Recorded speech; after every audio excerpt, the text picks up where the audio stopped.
তো নমস্কার বন্ধুরা, উষা রান্নাঘরে তোমাদের স্বাগত। তো বন্ধুরা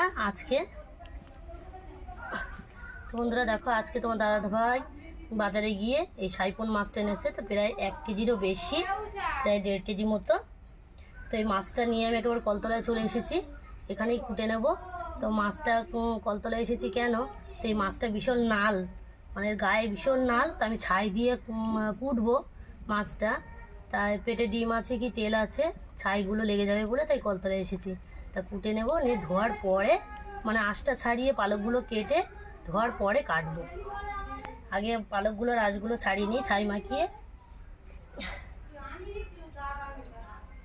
ভালো করে ছাই মাখিয়ে নিয়েছি। এবার পালকগুলো কেটে নেব।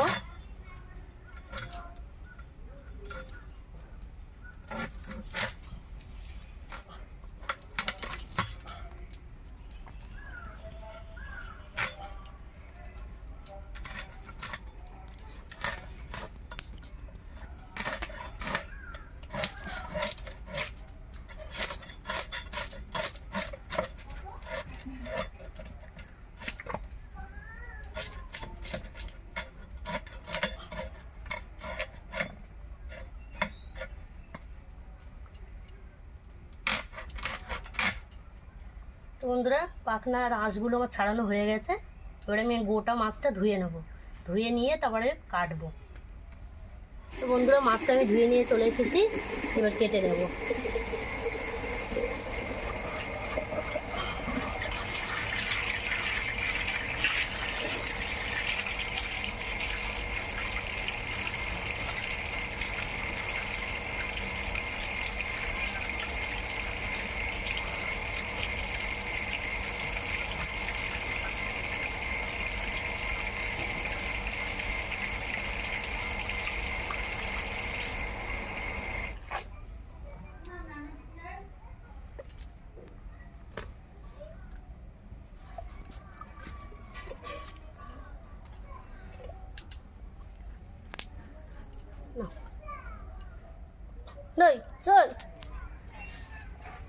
তো মাছটা আমি পেটি বার করে নেব।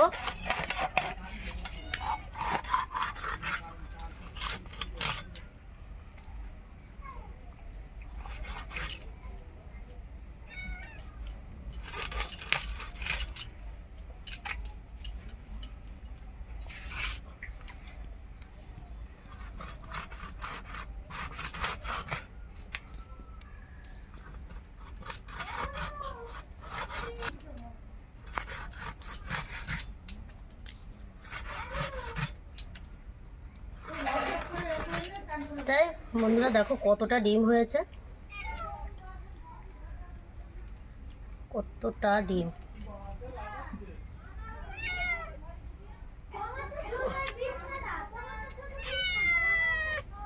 মাছটা আমি কুটে ধুয়ে নিয়ে চলে এসেছি। মাছে একটু লবণ আর হলুদ মাখিয়ে নেব। এখানে লবণ দিয়ে দিয়েছি, হলুদ দিয়ে দেবো, ভালো করে মাখিয়ে নেব।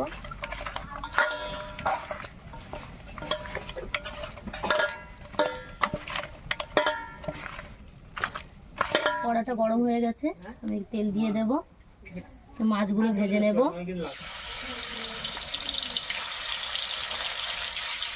বন্ধুরা, এখানে সাইপন মাছটা আমি ফুলকপি আর আলু দিয়ে রান্না করব। সেখানে লম্বা লম্বা করে আমি আলু কেটে নিয়েছি, একটু একেবারে বড় বড় সাইজ না, একেবারে ছোট ছোট না, মাঝারি সাইজের আমি ফুলকপি কেটে নিয়েছি। এখানে পেঁয়াজ কুচি, লঙ্কা কুচি, আদা রসুন, ধনেপাতা কুচি, টমেটো কুচি, তেল, এখানে নুন, হলুদ, জিরে গুঁড়ো, ধনে গুঁড়ো আর লাল লঙ্কার গুঁড়ো আর এখন মরিচের গুঁড়ো নিয়েছি। সেই ফুলকপি, আলু আর এই সাইপন মাছ দিয়ে আজকে একটু পাতলা ঝোল বানাবো। তো এটাই বানাবো আজকে, তোমরা দেখতে থাকো। বন্ধুরা, ওদিকে তারা মাছটা ভাজা হোক, আমি এখানে আদা রসুনটা বেটে নেব।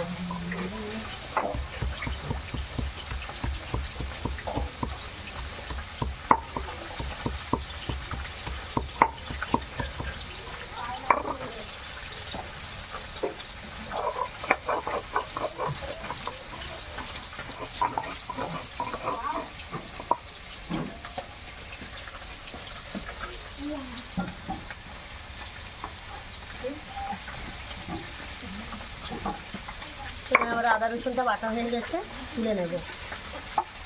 মাছগুলো আমার ভালো ভাজা হয়ে গেছে, তুলে নেব।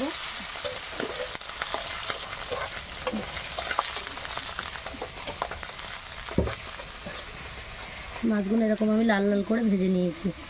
একই তেলে একটু তেল দিয়ে দেবো, এবং কুচে রাখা পেঁয়াজ আর লঙ্কাটা দিয়ে দেবো, দিয়ে একটু ভাজা ভাজা করে নেব।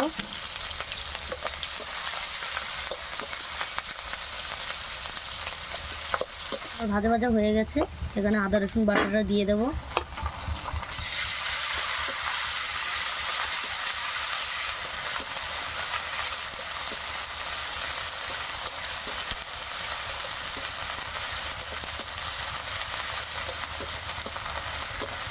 আদা রসুনটাও ভাজা ভাজা করে নিয়েছি।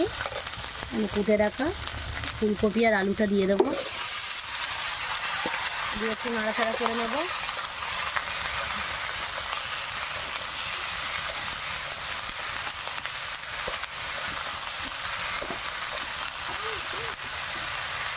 ভালো করে মিশিয়ে নিয়েছি, আমি ঢাকা দিয়ে রাখবো 1 মিনিট মতো। ঢাকাটা খুলে আমি দেখে নেব। একটু লবণ দিয়ে দেবো 1 চামচ মতো, এখানে 1 চামচ মতো হলুদ দিয়ে দেবো, দিয়ে আমি আর একটু ভাজা ভাজা করে নেব।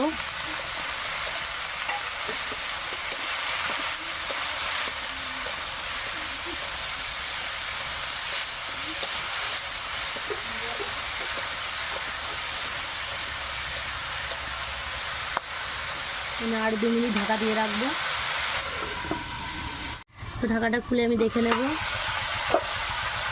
এখানে কুটে রাখা টমেটোটা দিয়ে দেবো, দিয়ে একটু নাড়াচাড়া করে নেব।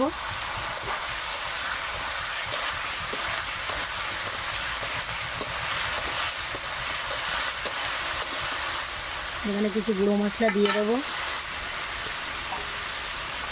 এখানে 1 চামচ জিরা গুঁড়ো দিয়ে দেবো, 1 চামচ ধনে গুঁড়ো দিয়ে দেবো, 1 চামচ মরিচের গুঁড়ো দিয়ে দেবো, 1 চামচ লাল লঙ্কার গুঁড়ো দিয়ে দেবো। সমস্ত গুঁড়ো মশলা দিয়ে আমি ভালো করে কষে নেব।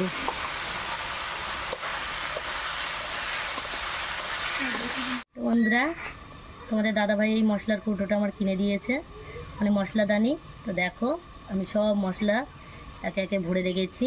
এটা হচ্ছে ধনে গুঁড়ো, লাল লঙ্কার গুঁড়ো, লবণ, মরিচের গুঁড়ো, এখানে মিট মশলা, এখানে হলুদ, এখানে জিরা গুঁড়ো। দেখো তো কেমন হয়েছে মশলাদানিটা, দেখে তোমরা কমেন্টের মাধ্যমে আমার জানাবে। তো আমার তো খুব সুন্দর লাগছে দেখতে। তো বন্ধুরা, তোমরা কমেন্টের মাধ্যমে আমার জানাবে কেমন হয়েছে মশলাদানি। আমার এখানে ফুলকপি আলু ভালো করে কষে নিয়েছি, এবার জল দিয়ে দেবো।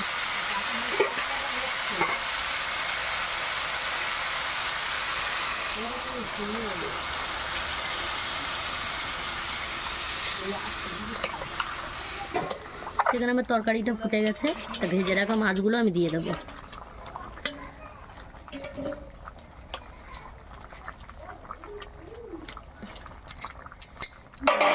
ওপর থেকে ধনে পাতা কুচি ছড়িয়ে দেবো।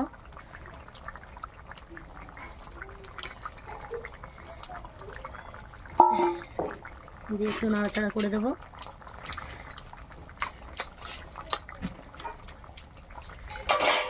তো ঢাকা দিয়ে আমি রান্নাটা করে নেব।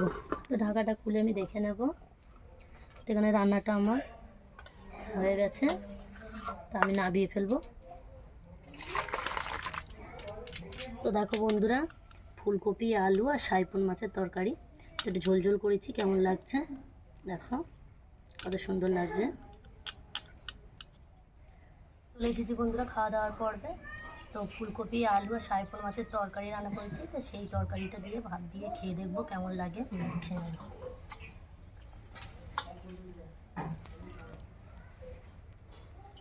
একটু ঝোল নিয়ে নেব।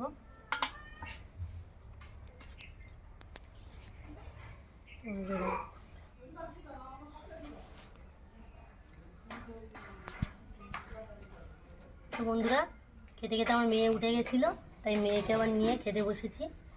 তো লেজার মাছটা খেতে খুব ভালোবাসে, তাই আবার একটা লেজা নিয়েছি।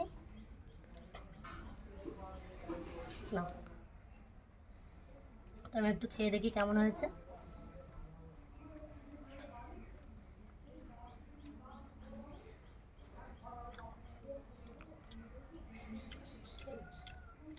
মাছ মাছ না, এই না, ওই তো ম্যাও।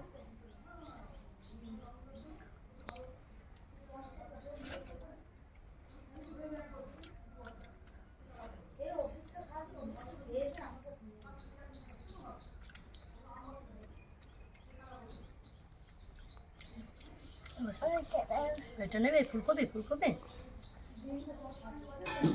মাছ। তো বন্ধুরা, ফুলকপি আলু আর সাইফন মাছের তরকারিটা খুবই ভালো লাগছে খেতে, আর মেয়ে তো খাচ্ছে। ভালো হয়েছে মাছ। এই ফুলকপি নেবে না, ভালো ফুলকপি ভালো লাগে। তো বন্ধুরা দেখো আমার মেয়ে কেমন ফুলকপি খাচ্ছে। বসবে বসবে, বসো। তো বন্ধুরা, রান্নাটা তো খুবই ভালো লাগছে। রান্নাটা কেমন হয়েছে দেখে তোমরা কমেন্টের মাধ্যমে জানাবে। আর আমার রান্নাটা তোমরা বাড়িতে দেখতে পারো রান্নাঘরে কেমন লাগে। আর আমার রান্নাঘরে যারা নতুন বন্ধু, প্লিজ আমার রান্নাঘরটা সাবস্ক্রাইব করে আমার পাশে থাকবে। আর নিত্য নতুন রেসিপি পেতে আমার চ্যানেলটাকে সাবস্ক্রাইব করে দেবে, পাশে থাকা বেল আইকনটি ক্লিক করে দেবে। থাকবে, ভালো থাকবে, আবার ফিরে আসবো নতুন কোনো রেসিপি নিয়ে।